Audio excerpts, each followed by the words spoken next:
You're listening to The Corbett Report. CorbettReport.com. Welcome back, ladies and gentlemen. Welcome back to the broadcast. I am your host, as always, James Corbett of CorbettReport.com. Thank you once again for tuning in for tonight's edition of Corbett Report Radio here on Republic Broadcasting.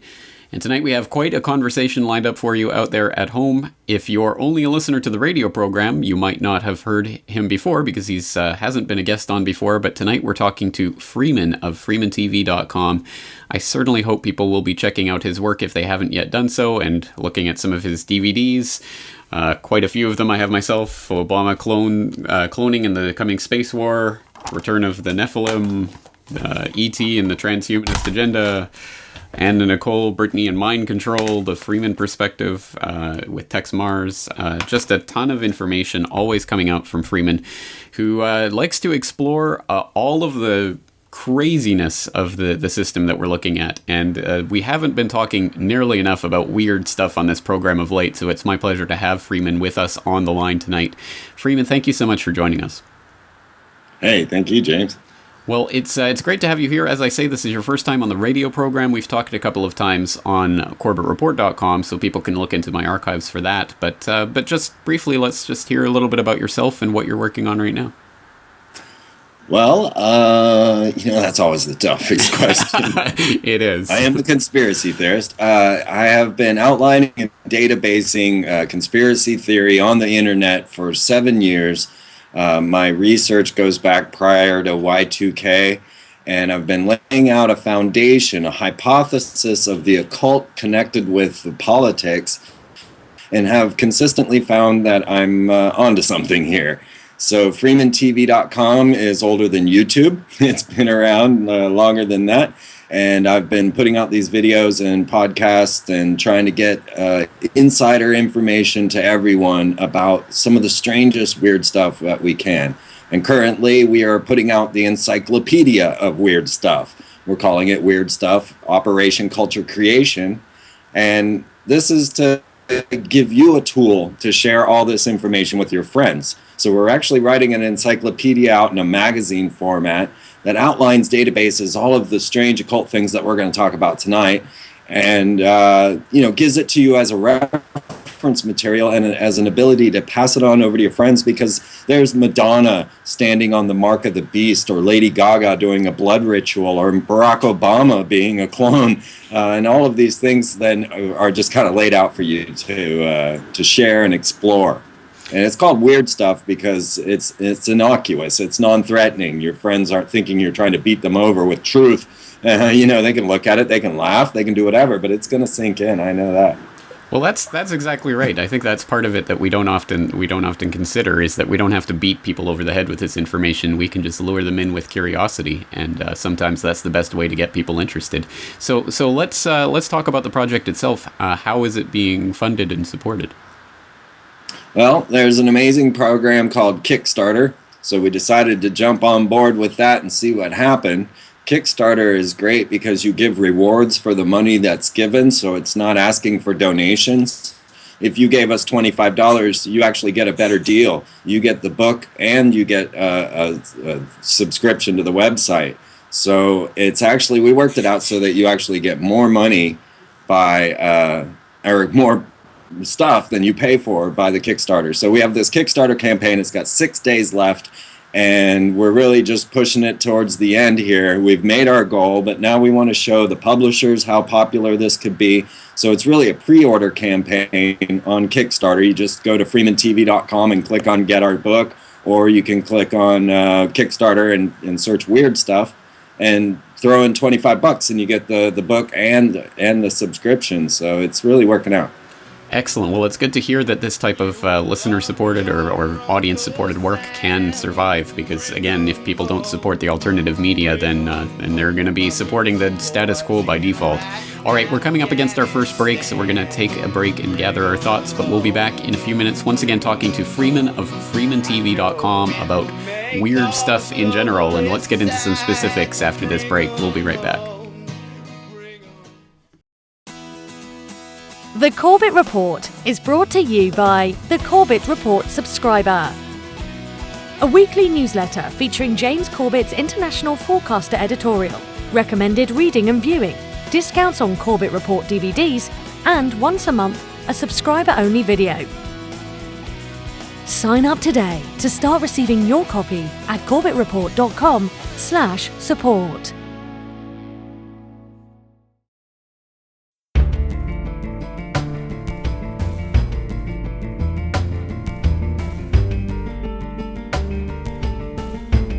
All right, welcome back to the program, friends. Once again, I am James Corbett of CorbettReport.com. Tonight we're talking to Freeman of FreemanTV.com about his new project, Weird Stuff, and you can find out more about that and how to support it at FreemanTV.com.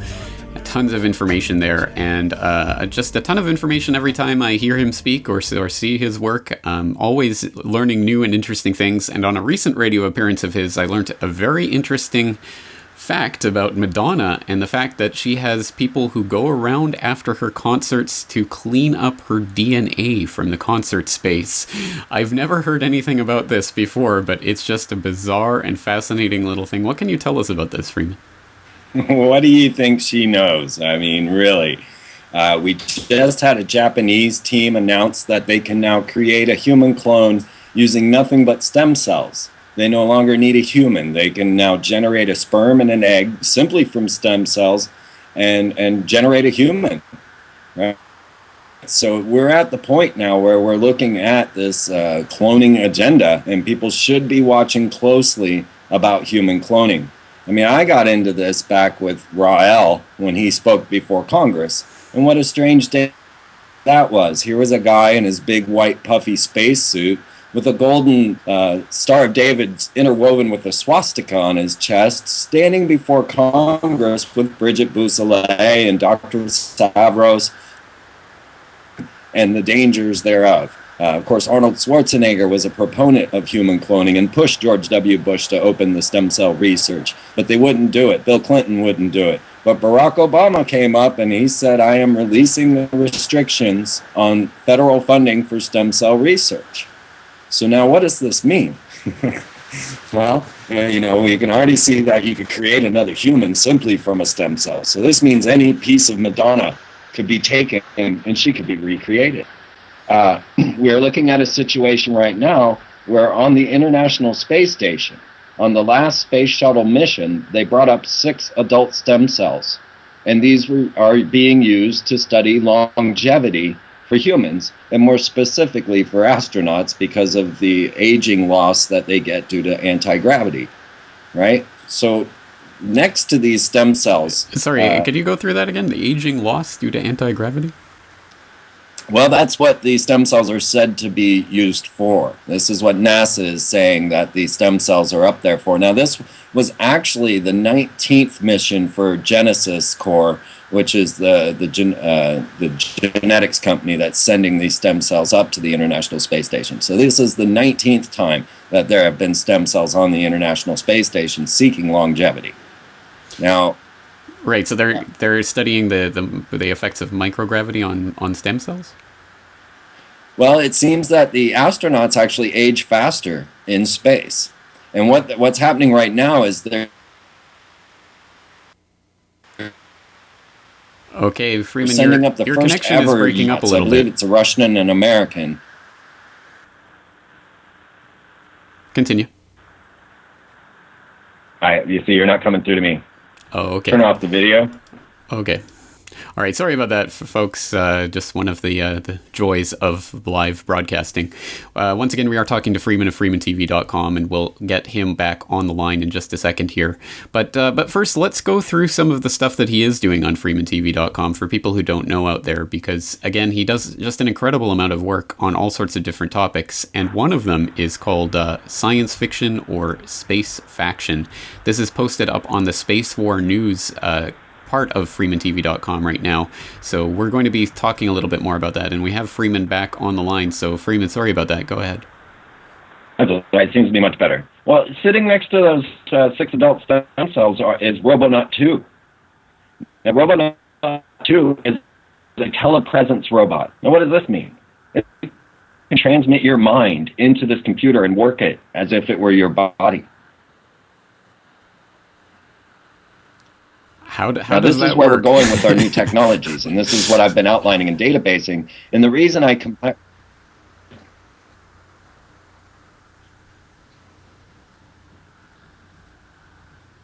We might have to take this outside.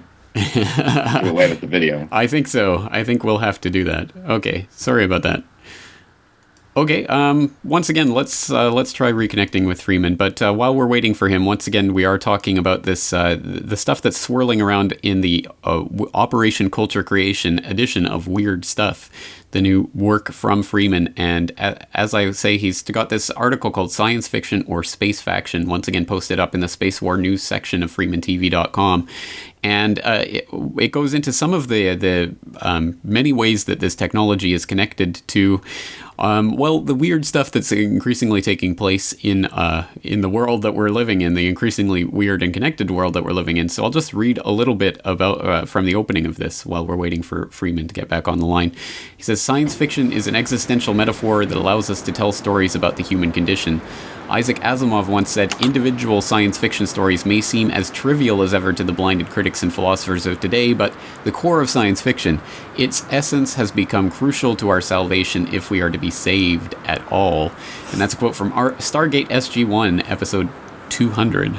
So Freeman, thank you for coming back on the line with us. Yes. Let's pick up talking about Robonaut and these stem cells.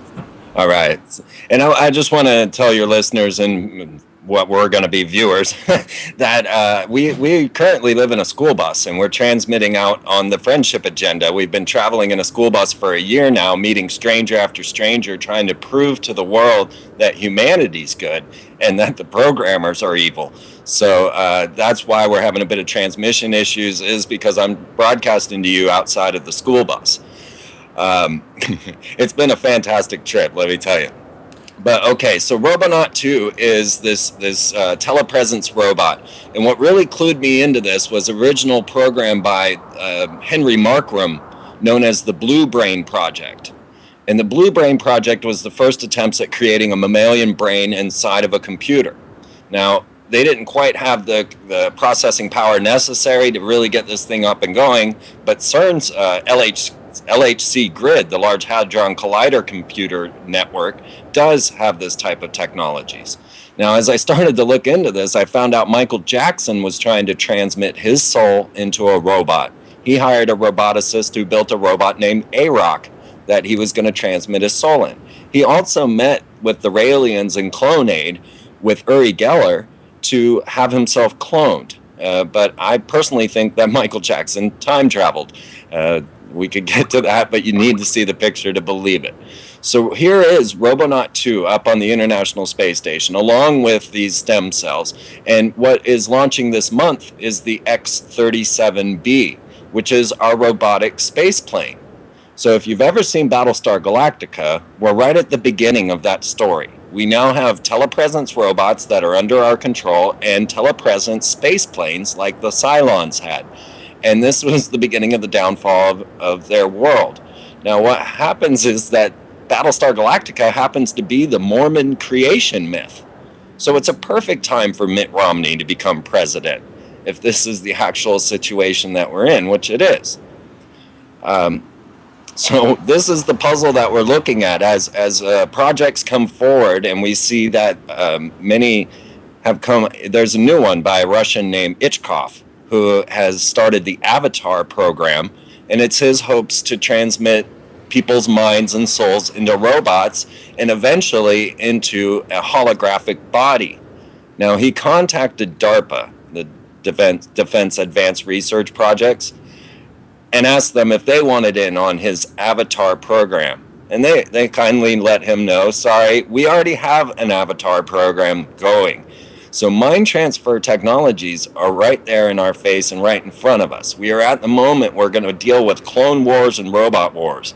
Actually, the cartoon Clone Wars from Star Wars was heralded as the best political commentary of our time. Right? Interesting. Tell us more about A-Rock. I want to hear about this clone or this robot that Michael Jackson was attempting to build. Well, it was a roboticist, and I actually came across this because I have a friend that lives in a missile silo in Kansas. And he ended up in a documentary called Home Movie.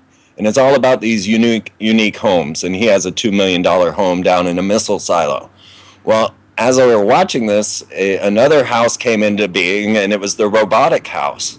And the roboticist who was displaying his robotics house accidentally slipped in the interview saying, well, Michael Jackson hired me to transmit his soul. This was after describing A-Rock's capabilities of receiving the soul, and then announcing that he had been hired by Michael Jackson, to which his wife quickly shut him up. And, that's still all in the documentary Home Movie. So it's right there. So our stars are well aware of these situations. Now, what I found was a curious connection between this and the occult. And this is where it gets a little bizarre. Now, imagine Madonna comes out on stage at the Super Bowl, and she's, of course, dressed as a druidic princess or a Valkyrie of some sort, brought forth by Roman soldiers. And she gets up on stage, and she stands on top of a VV symbolism, or a W. Now, I had clued myself into this symbolism way back before W was forced into office. I had noted that 66 was a common number used by this secret societies like the Freemasons. And so I looked this up because of Phillips 66, the gas station. I was trying to figure out what their corporate logo was standing for, because I can outline and database every corporate logo inside of a Masonic ritual. Well, I figured out that Masonry is based on the Hebrew Kabbalah, and as Madonna is also a Kabbalist, so she knows exactly what I'm talking about. And what's curious is that this 66 symbolism is the number for the fallen angel. Okay, sorry, we're going to have to take a break, but we'll be right back after these messages. All right, friends, welcome back to the program. This is James Corbett of CorbettReport.com. Once again, we're talking to Freeman of FreemanTV.com, and he is joining us by a Wi-Fi connection, so unfortunately the video isn't going to work out, but his audio is loud and clear. So just before the break, we were talking about Madonna and her occult ritual at the Super Bowl, and the VV, the W, the 66 that she was dancing on, and let's talk a little bit more about this VV, this fallen angel symbol. Yeah, it really has shocked me, because I don't expect to find these things, and yet there they are, and it's very simply laid out by their own occult knowledge. So I go to all the source material to try and sort out what the occult is and what these things mean. And the VV one really threw me off, because it was, the fallen angels, and I was able to actually predict that W would be forced into office because I saw this VV symbolism. Now, what I've seen all over now, as Madonna came out on the VV symbol, it made into an X and an O. Now, what's curious is that in English, okay, so the VV is Hebrew. You have to translate things to Hebrew in order to understand Kabbalah. So 6 in Hebrew is V. Therefore, 66 is VV, or W. But in English, the letters that make 6 are F, O, and X. So this is why you see Fox everywhere. It's Fox this, Fox that, Firefox, Lucius Fox, Mulder Fox, because Fox equals 666 in English gematria. And I was not looking for 666, it just happens to be everywhere. If you wanted to see what 666 looks like in Hebrew, that's your Monster Drink logo. But as I came deeper and deeper into the understanding of the 66, as opposed to the 666, this showed me where FX and FF and OX, and if you see, as I got deeper into the work, I found that the mark of the beast, which is different than the number of the beast, the mark of the beast is actually the symbol X with a circle around it. And this is the very thing that Madonna is standing on at the opening of the Super Bowl halftime show. And when I realized this and I looked around, I of course saw Xbox and X-Men, and I realized what I was seeing, and I met with the high priest of the Church of Satan, and he has the OX symbolism embedded in the back of his head. And he was quite shocked to find out that I knew what that was. So now I've seen the mark of the beast all over the place, and I started to understand how this dealt with another dimension, or the abyss. So there is a tree of life within Kabbalism, which has 10 points on it, connected by 22 different lines. The 10 points are called Sephirah, and they're different aspects of reality. It's kind of a map into the other dimension. So at the very base, you have Malkuth, which would be earth. And at the very top, you have what's called Kether, which would be heaven. Now, there's a missing Sephirah, and it's called Da'ath, and this is the abyss. This is the number 66 symbolizes this abyss. So now I'm watching The Voice, and The Voice has, of course, the VV symbolism again. You'll see with the peace sign. Now, the peace sign was actually a magical device taught to Churchill by Aleister Crowley to fight the solar forces of the Nazis, because this was an occult war. That is a symbol of Typhon, god of the monsters. And then the V of the voice, of course. So you see the VV symbolism in The Voice, but they go one step further, and they have a production company named Talpa. And Talpa is actually in the Netherlands, I believe, along with Endemol, and they've now joined forces. But Talpa's corporate logo is this tree of life with heaven moved into the abyss. So it's right there in front of us over and over again. But to take this to the science fiction space faction, I saw on the television show Fringe, the alternate dimension in that show is labeled as FF, or 66 again. Now, what I'm finding is that we're moving to a point where CERN has the capabilities. Now, CERN's corporate logo is 666 with a hyperdimensional portal, and they are punching a hole into the other dimension, to which Sergio Benanacci says that, and that's their lead scientist on this, says that something may come through if we punch this hole into the other dimension.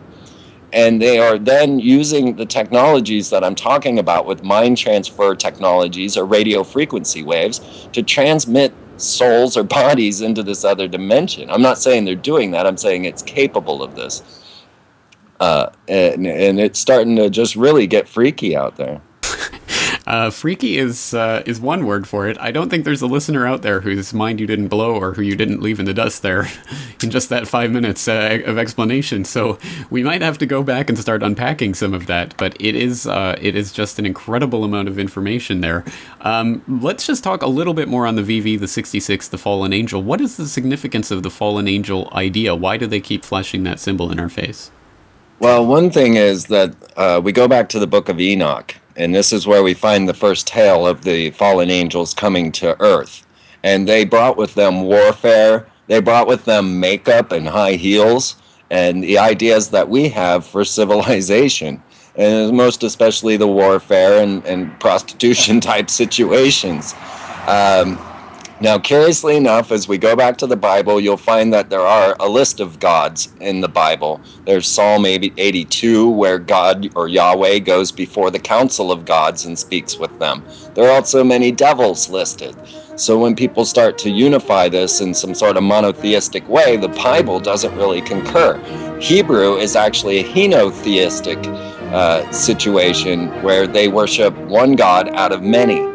So what I see with the symbolism is just this creation of civilization that's been going down through time. Okay, friends, welcome back. This is Corbett Report Radio. Once again, I'm your host, James Corbett of CorbettReport.com. Tonight, we're joined on the line from California by Freeman of FreemanTV.com, and we're talking about all manner of weird stuff. And I must admit, I'm so enraptured by what he's saying that I completely missed the commercial break there last time. So let's try to regroup our thoughts. To tell you the truth, I don't remember exactly where you left off, Freeman. So wherever you want to pick back up on this story is fine by me. Oh, it's all so strange. It really is. You know, the moment that they were going to cap the Great Pyramid with gold in Y2K was the moment I said, none of this is real and everything's not like people think it is. And I started looking deeper and deeper, and man, has it gotten weird. We had gotten to the idea of mind transfer technologies into the other dimension, the fact that they're showing heaven in the abyss in their symbolism. And really, I was leading us to the idea that the occult is the prime moving factor in most of our technologies. The television set itself was designed as a tool to reach the other side. Then its later uses were put into play by Telefunken. That was a Nazi corporation that brought us every television in every home, you know. But now we look to our new technologies and what's going on, and we see much of the same attempts at finding a way into this other dimension and understanding their own occult through science. And what I've learned on another level is that Disney is wrapped up in this so deep it's ridiculous. And they actually created the first pre-planned city called Epcot, the Experimental Prototype Community of Tomorrow. And that's where you have the big ball. Now realize Disney is a military-industrial corporation, and that when you walk in there, you've given them your credit card, they take your thumbprint, and inside of the big ball, they take your biometrics and your photograph and ask you where you're from. So Disney is databasing like Facebook, everyone on this planet, because a lot of people go through that big ball. And what I learned was that Werner von Braun, the Nazi scientist that came over through paperclip, joined with Walt Disney to start these pre-planned cities. Now, Richard Nixon went over to meet with the UN to start to design 10 regions governed by the UN of America. And he did this in Canberra in Australia. And Henry Kissinger then followed over and headed up the building of the Canberra capital in Australia. And this is actually designed as a seal of Solomon's. So Solomon was an ancient magician, written about in the Bible. Solomon's temple is what every Mason temple is supposed to be. And the worshipful master of the lodge sits as Solomon. And he was a master magician that he designed these sigils or seals to bind demons to do his bidding. And what I've learned is that these new global capitals, or the first pre-planned cities like Astana in Kazakhstan or Canberra in Australia, are actually designed as these ancient seals to bind spirits or to use demons to their bidding. That's right. And what other cities were implicated in that? Because I know you were trying to go to Dubai and other places as well. Well, Dubai was a beautiful trap, is what it was. We found out that actually in Dubai, if you are in debt, that's actually a criminal action, and you'll be arrested. So a lot of people that tried to quit their jobs as Dubai went down found their accounts frozen, and they were imprisoned, and their family members that had joined them in Dubai were just left standing in parking lots. So that was more of a pretty trap, the honeypot. Amazing architecture, obviously, the tallest building in the world going up there. Why? There's Atlantis sitting right next to this and this whole situation. But if you went to Astana, and you would realize that as you're walking into the city, you have to walk through what's known as the Pyramid of Peace. And it's this massive glass pyramid which houses the world religion. They are founding the global religion inside of the Pyramid of Peace. You go through this and enter Astana, and there's two massive copper columns that stand there, which are, skyscraper height. And these are the columns or thresholds into the city or into the altar. And Astana actually means threshold in their language. Then there's a massive ball, much like what you would see in Disney, only way up on a spire. And inside of this is a golden triangle that has the hand of the architect pressed into it. It looks just like it's out of Total Recall. I mean, this place is mind-blowing, and no one even realizes that it's there. This is where the Cosmodrome is, and where Russia launches their rockets up to the International Space Station. Well, let's talk more about why they are doing this. I mean, what is the point of engineering the cities around this Solomon's Temple or whatever? Well, I see them as forming their new global world. And what had happened on another level was Barack Obama has already assigned the 10 regional governors for America. You can go look this up on Google for yourself. I have it databased on Freeman TV. These 10 regional governors have been assigned already. So we're watching a plan unfold. And what I do is I take the occult and I attach it to the political, and I seem to come up with positive results.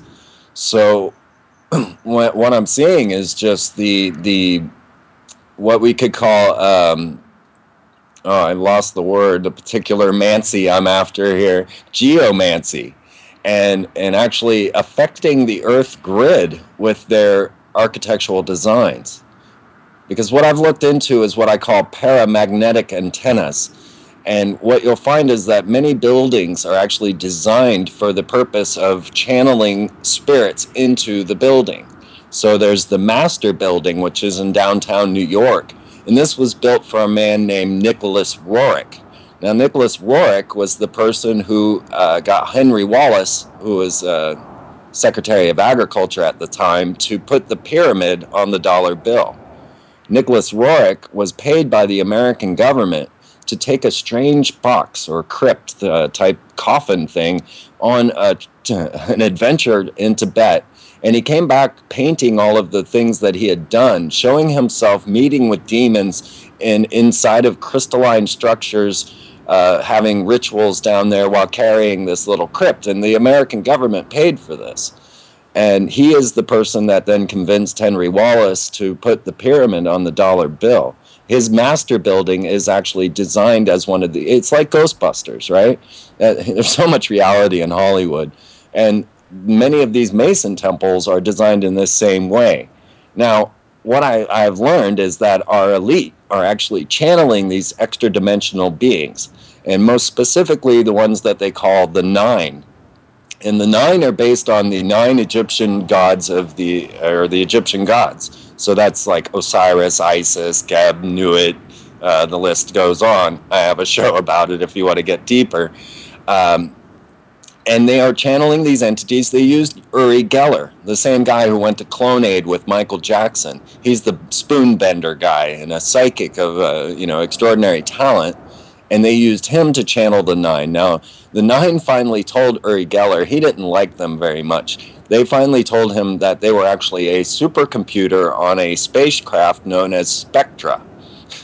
And these stories of the Nine and the way that they have been transmitted into our popular culture come through even Star Trek.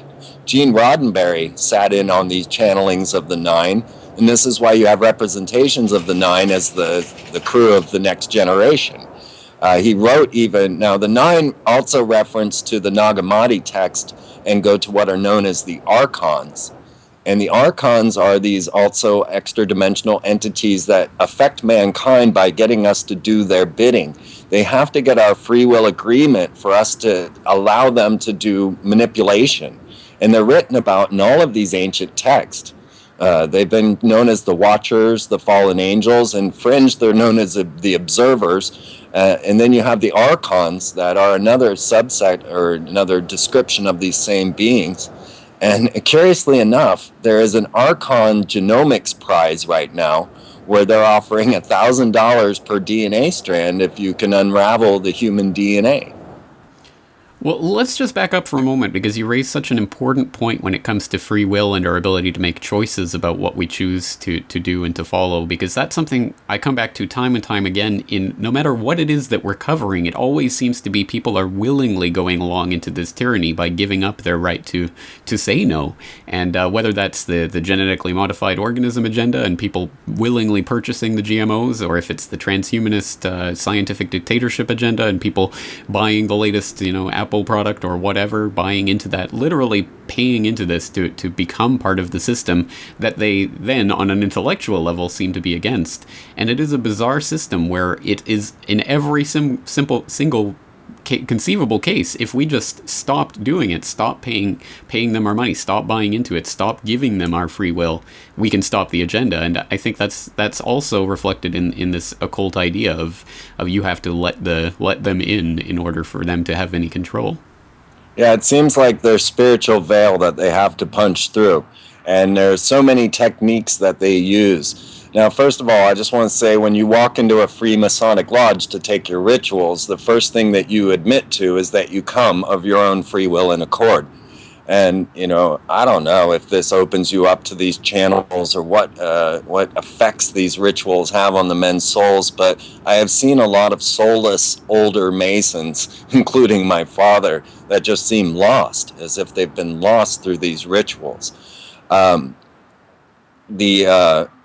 The programming that we witness to see how they get us to do these things is through multimedia campaigns. So if you were to walk down your toy aisle right now for your children, you'll see the princess warrior programming going on. And we're going to get deep into this weird stuff, and it'll really show it all to you. But as you walk down your aisles, you're going to see just mainly three items for your child to buy, and that would be Clone Wars, then Cars, and Transformers. Now, this is very much like the G.I. Joe Barbie syndrome, and yet it's just more high-tech now. But you look into the purposes of these things, and you find like Cars teaches children subservience to the courts and subservience to the system, because the car is actually placed on house arrest. The Cars 2 actually gets more into a prison camp scenario and is really bizarre. But so you can easily see what they're programming in, and this is the hero warrior programming for the boys. And on the girls' side, where it's all pink and Hannah Montana, you have all of your fluffy cell phones and things to get the girls needing these petty items, so that the boy has to serve the military corporations to get them for her. Now, it's getting stranger than that, because the current dolls that we're seeing for girls are like Monster High. And they say, be yourself, be unique, be a monster. And of course, we have Lady Gaga running around saying, you're my little monsters. And next to these monster dolls are the alien hybrid dolls for little girls named Novi. And this starts playing into Navi and the Avatar situation. But you can actually see where the programming is going by looking at this. So let me base that in a little bit of factuality for you. Back in in World War II, Walt Disney Co. was hired as a propagandist arm for the military, and the studios were supposedly taken over. I'm sure it was more willing than taken over. Disney started putting out wartime propaganda. You can witness this for yourself. It's called Disney on the Front Lines. And you will see that, well, they boast that Donald Duck got more people to pay their income taxes than any government campaign tried. Now, later they have another one called Education for Death, which is all about how to make a Nazi. Now, what happened was Joseph Goebbels, and Disney boasts about this as well. Joseph Goebbels is the Nazi propagandist at the time, adopted Walt Disney's techniques at programming children to program the Nazi youth. So that's a little historical basis for what I'm telling you. But then you start looking to your popular culture, your understanding of what's going on as they program the children through music. And yeah, we had Katy Perry back in the day saying, I kissed a girl. And that seemed very tame compared to what she's programming today, which would go into her E.T. video, which gets into, I want to be abducted. I want to be a victim. I want to be, fill me with your poison. You're an alien. Fill me, give me a supernatural baby. Right? Now you don't have to venture very far to get into the weird stuff. The weird stuff seems to be coming out at every angle these days, doesn't it? That's absolutely correct. They're putting it over the top. I mean, Katy Perry's latest video is Wide Awake, which then she admits that had she known what she was getting into, she would have never, ever become a star. We hear this from a lot of the different stars that are putting the programming out. Another connection for this to understand is to take the idea that record executives got together and they had all purchased stock into privatized prisons. And so they had a meeting to get all of the hip-hop artists that were thuggy and the hip-hop artists that were able to create violence and make them the prominent hip-hop artists because they needed to fill their privatized prisons. Right? Absolutely, yeah. The programming runs on so many different levels. There's so much to this agenda. But let's bring in a caller. We have a caller waiting on the line. We have Owen in Florida. So, Owen, thanks for calling in tonight. Hello. When I heard your guest mention Uri Geller, I wanted to mention a few things. But first, I just want to say that the occult is a fascinating subject, and that I am not a big fan of some of the debunkers out there. You have some very legitimate studies out there that, for example, remote viewing and so on, that are very valid. But when it comes to someone like Uri Geller, I think one of the debunkers, otherwise known as James Randi, did a pretty fantastic job, in my opinion, exposing the guy as no fantastic psychic, but a very good performance artist. So, I think the field of the occult is full of a lot of info landmines, and it's very easy to let it get out of hand or to get waylaid by misinformation. Freeman, what's your take on that? Well, another one of those debunkers where was Penn and Teller, and they had a show called BS. Well, I think they spelt that all the way out. Let me just say that Penn is the largest holder of satanic works in the world. He has them in a hermetically sealed vault in his basement, and he is a huge Satanist. And he is the one that they would bring forward to debunk this kind of topic. And he was the one who had a special on how Norman Borlaug was the greatest human who ever invented, who was the guy who introduced the GM wheat, which is causing everyone all the problems right now in Mexico. So lots and lots to talk about there. We're coming up against another break. Owen, you can hold on if you'd like. And anyone else, 1-800-313-9443. Let's take a short break. We'll be back right after these messages. It starts with you and me. All right, friends, welcome back. We are here on Corbett Report Radio, and tonight we are talking about the occult and soul transference and robots and cloning and genetic technologies and all sorts of things. Once again, it is a weird, wacky world out there, so I hope people will go to freemantv.com to find out more about weird stuff and all of the things that will be covered in this magazine, which you yourself can support at Kickstarter. We have Owen on the line still holding. Owen, anything else you'd like to add tonight? Regarding Penn and Teller, I consider them little more than intellectual thugs. But James Randi, I think, is on a different scale, and I'm not advocating every single thing he's done, but his work is pretty classy. I would really like to see him interview or talk to someone like Daryl J. Penn from Cornell University, who heads the parapsychology department. But regarding Uri Geller, I just really did want to make that point. I'm pretty convinced that he's nothing all that significant, and I don't think he's bending spoons with his mind. All right. Well, thank you for that, Owen. That is a welcome piece of feedback, and I concur. I, in fact, don't think Uri Geller was bending spoons with his mind either, but Freeman, what's your take on all of that? Well, I don't know. I did have one remote viewer that came into my studio with a bunch of bent spoons, but I've never seen it done. My point is that it's it's very easy for the debunkers to come in and say that they don't believe. I see this every day in my comments, and yet I back up every word I say. And something like that is somebody else's word. What are you going to do? Well, exactly right. But I think it's a fair point. We have to take debunkings at an individual level on a case-by-case basis. Some of them have merit, some of them don't. So again, it's like anything else. And unfortunately, if we adopt a label like, I am a skeptic or I am a conspiracy theorist, then we become part of an agenda, whether we want to or not, because that is our defense, is to not label ourselves and not commit to an ideology and not preconceive before we go into the information. Yeah, absolutely. And, another one that often comes to mind in my Disney programming is the Chicken Little and how they are using the psychology against us. And I really tried to warn about this back in 9/11 when I said, don't freak out. This is for your reaction. You see, I predicted 9/11 because I understood the occult significance of these numbers. And I also understood the political aspects of needing a homeland security developed. Exactly right. Sorry, we're coming up against the end of the program, but I would be remiss in my duties if I didn't bring this up. I didn't plan on this, but it is October 11th. It's October 12th here in Japan, and tomorrow is October 13th. And I know that you've been talking for years about 1013 and the importance of that date. Are you expecting anything tomorrow, or is the 1013 we were expecting, has that already occurred?